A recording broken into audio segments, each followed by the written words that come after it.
Have you ever had a moment where your entire existence, everything you thought you knew about yourself, came crashing down in a single instant?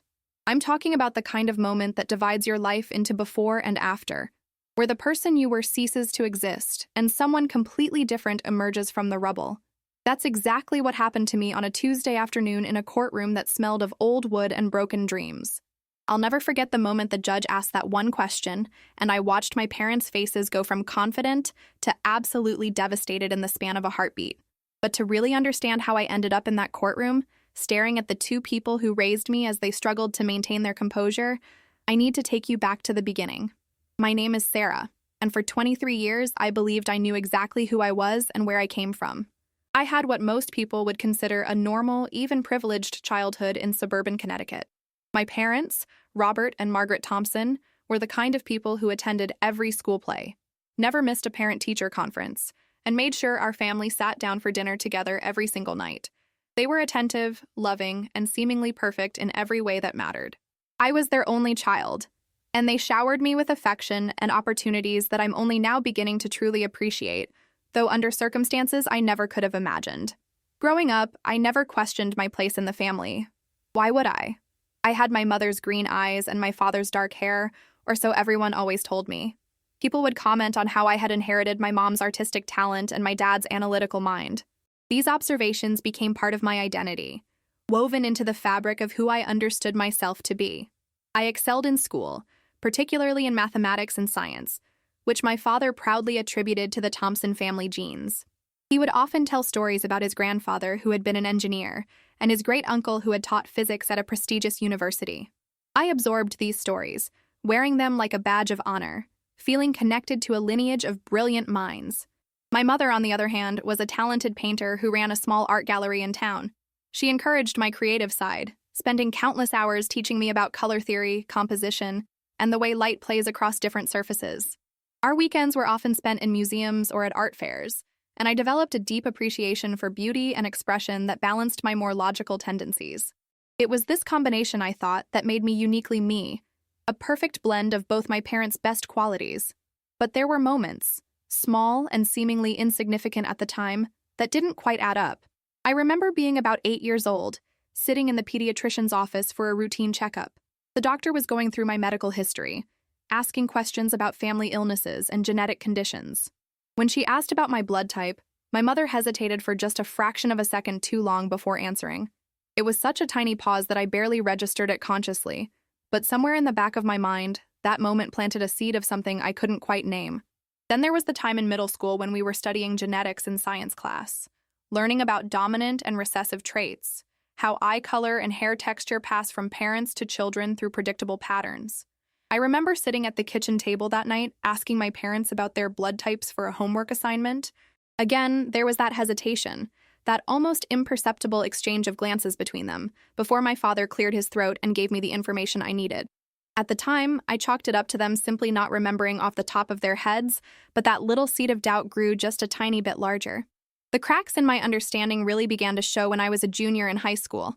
Our biology teacher assigned us a project on heredity, and we were supposed to create detailed family trees going back at least 3 generations, mapping the inheritance of specific traits like eye color, hair color, and blood type. I was excited about the assignment because I loved my family history, or what I thought was my family history. I spent hours interviewing my grandparents, my father's sister, my mother's brother, gathering information and old photographs. But when I started plotting everything out according to Mendelian genetics, something wasn't right. The numbers didn't work. Given my parents' blood types and the blood types of all 4 of my grandparents, it was genetically impossible for me to have the blood type listed on my medical records. I stared at that family tree for hours, checking and rechecking my work, convinced I had made an error somewhere in my calculations.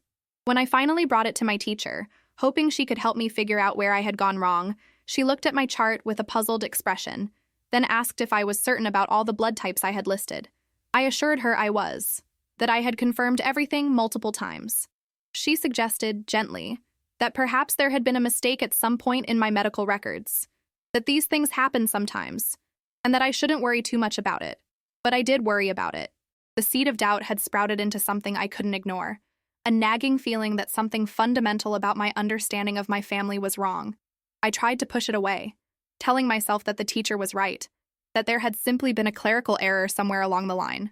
After all, my parents loved me, I looked like them, I belonged to them. What other explanation could there be? Yet that feeling persisted, growing stronger with each passing year, especially as I got older and started noticing other small inconsistencies.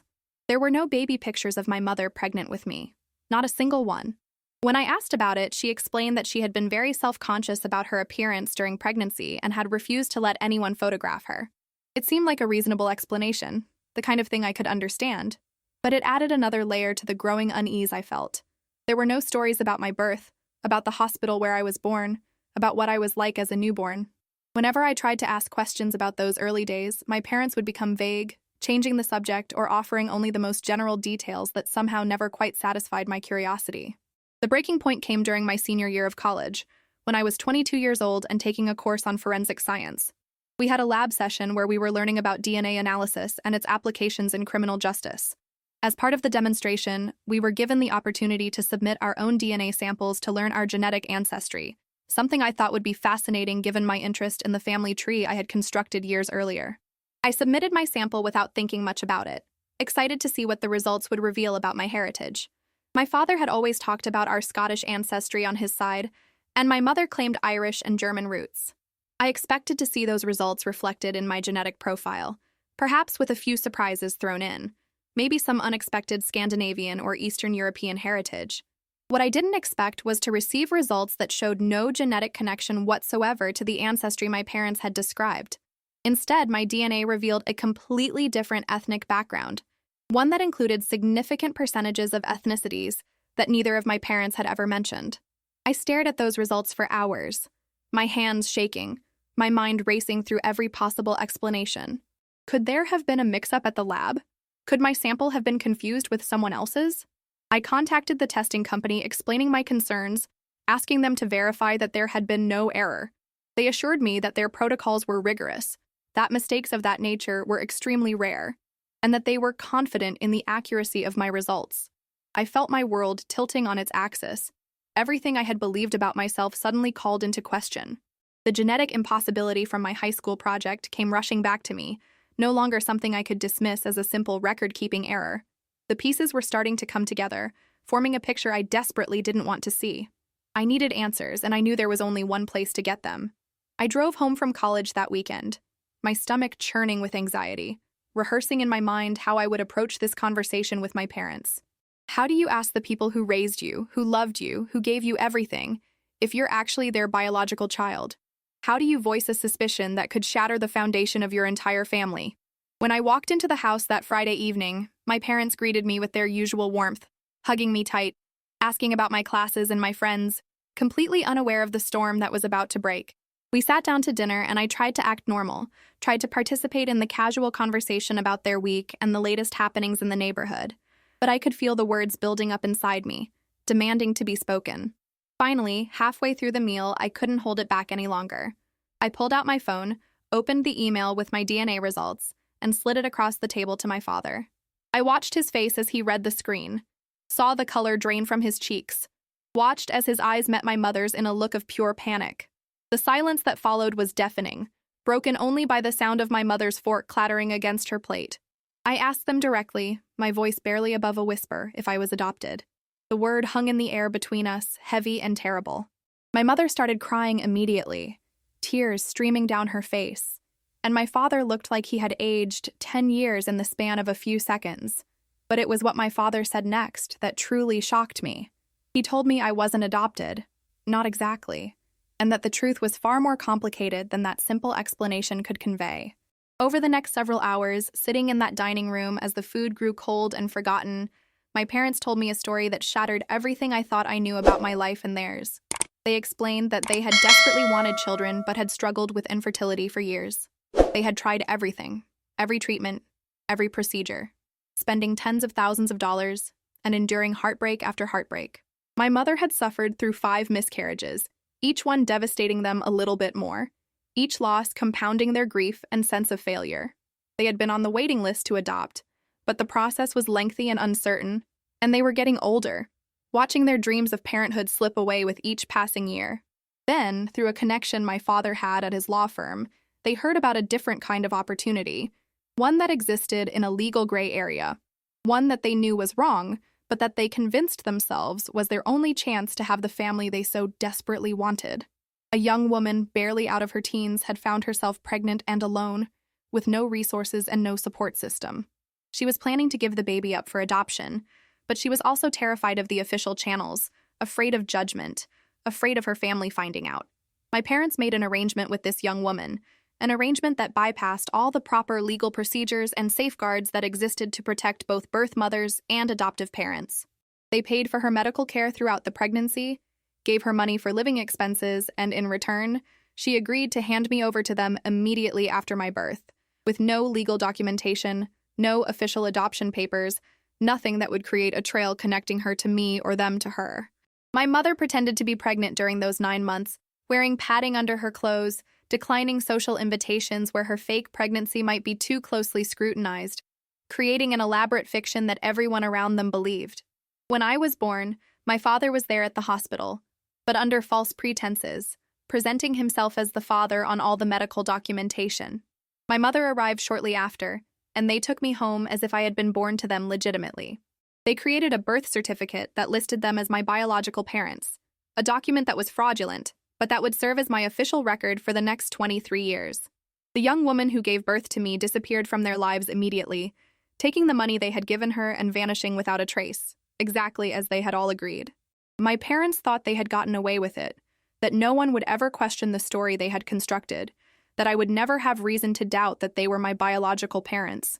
But they hadn't counted on modern science, on DNA testing becoming so accessible and commonplace, on a curious daughter who would one day stumble upon evidence that didn't quite fit the narrative they had so carefully crafted. As they told me this story, I felt like I was watching my life from outside my body, hearing about a stranger's existence rather than my own. Who was this young woman who had carried me for 9 months? What were the circumstances of her life that had led her to make this desperate choice? Did she ever think about me? Wonder what had become of the baby she had handed over to 2 strangers? And what about my biological father? My parents didn't know anything about him, had never asked, had never cared because all they wanted was a baby, regardless of where that baby came from or what rights that baby might have to know their true origins. I felt an overwhelming sense of loss for something I had never known I was missing, a connection to my biological heritage that had been severed before I even took my first breath.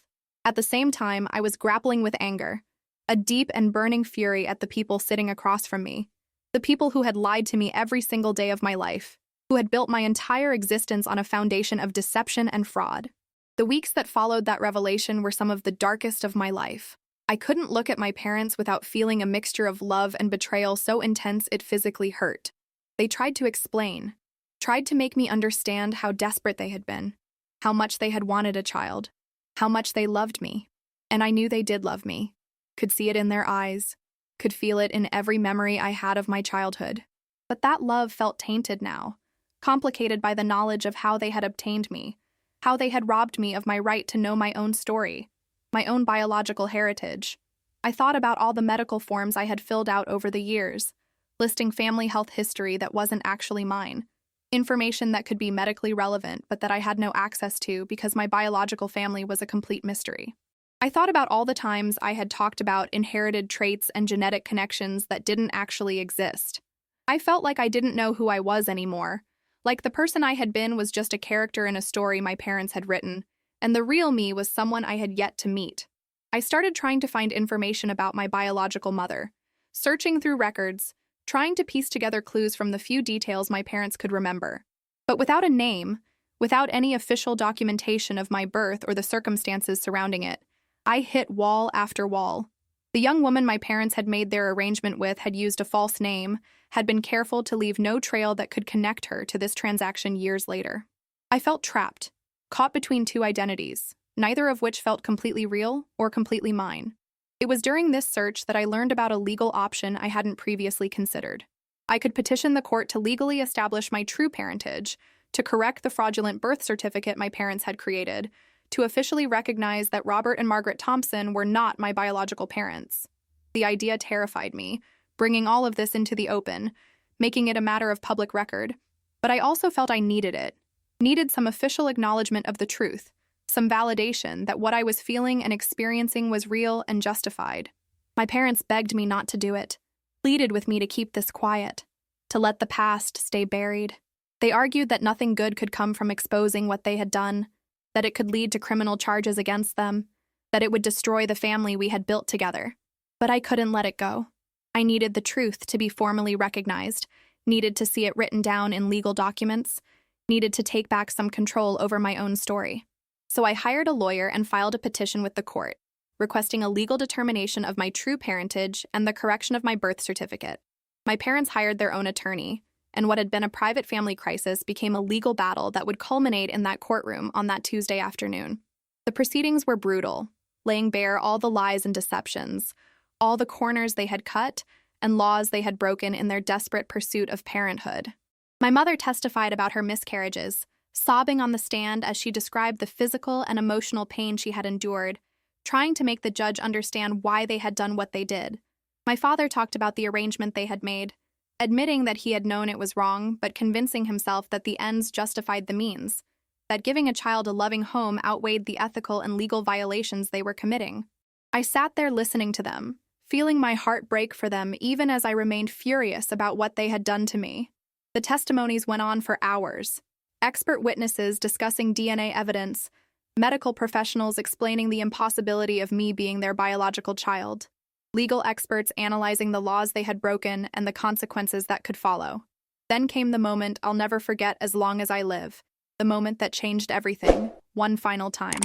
The judge, a stern woman in her 60s with silver hair and piercing blue eyes, had been listening to all the testimony with an expression that gave nothing away. She had asked clarifying questions here and there, requested additional documentation, but had remained largely silent throughout the proceedings. We had been in court for most of the day when she suddenly leaned forward, looking directly at my parents with an intensity that made everyone in the courtroom fall silent. Her question was simple, direct, and absolutely devastating in its implications. She asked them if they had ever, at any point during my childhood, considered telling me the truth about my origins. The question hung in the air, and I watched my parents exchange a look that contained 23 years of secrets and decisions and rationalizations. My mother opened her mouth to speak, then closed it again, tears beginning to stream down her face. My father's hands were gripping the edge of the witness stand so hard his knuckles had turned white. And in that moment, watching their faces go from careful composure to absolute devastation, I saw the truth written clearly across their features. They had never planned to tell me. Not when I turned 18, not when I got married, not when I had children of my own who might need accurate genetic information for medical purposes. They had fully intended to take this secret to their graves, to let me live my entire life believing a lie, never giving me the choice to seek out my biological family or understand my true heritage. The realization hit me like a physical blow, even though part of me had already known it, had sensed it in all those years of evasive answers and changed subjects and missing photographs. My father finally spoke, his voice breaking, admitting that no, they had never planned to tell me, that they had convinced themselves it was better for me not to know, that they had been protecting me from a truth they thought would only cause me pain. But as he said those words, as I watched him crumble under the weight of this admission, I realized something profound. They hadn't been protecting me at all. They had been protecting themselves, protecting their image of the perfect family they had constructed, protecting their own guilt and shame about the choices they had made. In their minds, telling me the truth would have meant admitting they had done something wrong, something they could never quite bring themselves to face. The judge's face remained impassive as she listened to my father's testimony, but I could see something shifting in her eyes, a hardening of her expression that suggested she had heard enough. She asked a few more questions, then announced that she would take the matter under advisement and issue a ruling within 30 days. As we left the courtroom that day, my parents tried to talk to me, tried to reach out and bridge the chasm that had opened between us, but I couldn't face them yet. I needed time to process everything that had been revealed, everything I had learned not just about my origins, but about the people who had raised me. The judge's ruling, when it finally came, was exactly what I had requested. She ordered the correction of my birth certificate, legally establishing that Robert and Margaret Thompson were not my biological parents, and she referred the matter to the district attorney's office for potential criminal prosecution for fraud and falsification of official documents. But she also included something unexpected in her ruling, a paragraph that I read over and over, finding comfort in her words even as they broke my heart. She wrote that while my parents had committed serious legal violations and had denied me my fundamental right to know my own origins, it was clear from all the evidence presented that they had genuinely loved me and had provided me with a safe, nurturing home. She noted that family is complicated, that love and biology don't always align, and that the law's role is to establish truth and protect rights, not to dictate the emotional bonds between people. Her words gave me permission to feel all the conflicting emotions I had been struggling with, to acknowledge that I could be angry about what my parents had done while still loving them, for how they had raised me, to grieve for the biological family I might never know while appreciating the family I had grown up with. The district attorney ultimately decided not to pursue criminal charges, citing the passage of time and the fact that no one had reported a crime or filed a complaint beyond my civil petition. My parents were spared jail time, but they weren't spared the consequences of their actions in other ways. Friends and extended family members who learned about what had happened reacted with shock and judgment, and my parents found themselves increasingly isolated from their social circles. As for me, I've spent the last year and a half trying to piece together my identity from the fragments I have. I did eventually find my biological mother, after months of searching through old records and hiring a private investigator. The reunion was nothing like what you see in movies. No tearful embrace or instant connection. She's a woman named Jennifer, now in her early 40s, who made a desperate choice when she was barely more than a child herself. She has her own family now, kids she's raising with full knowledge of their origins, and seeing me brings back memories she's spent decades trying to forget. We've met a few times, always awkward, always painful, trying to find common ground between a daughter she gave away and a mother I never knew. She's told me what she knows about my biological father, a boy she dated briefly in high school who disappeared when she told him she was pregnant, and I've started trying to track him down too, though I'm not sure what I'll say if I ever find him. Do you know what it's like to look in the mirror and see a stranger's face? To wonder which features came from a mother you're just getting to know and which came from a father who might not even know you exist? The relationship with the parents who raised me is slowly healing, though it's changed in fundamental ways that can never be undone. We're learning to talk honestly with each other, something we probably should have been doing all along, and they're finally answering all the questions I have about my early life and the circumstances of that arrangement they made. My mother has apologized countless times, always through tears, always with the same refrain that they thought they were doing the right thing, that they loved me so much they couldn't imagine their lives without me. My father has been quieter in his remorse, but I can see it weighing on him, aging him, changing him in ways that break my heart even as I remain angry about his choices. We have family dinners sometimes now, but they're different.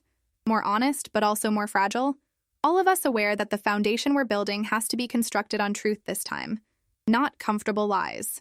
I still call them mom and dad because that's what they've been to me for 23 years, and I'm learning that parenthood is more than genetics, more than biology, though biology and heritage matter too in ways I'm only beginning to understand.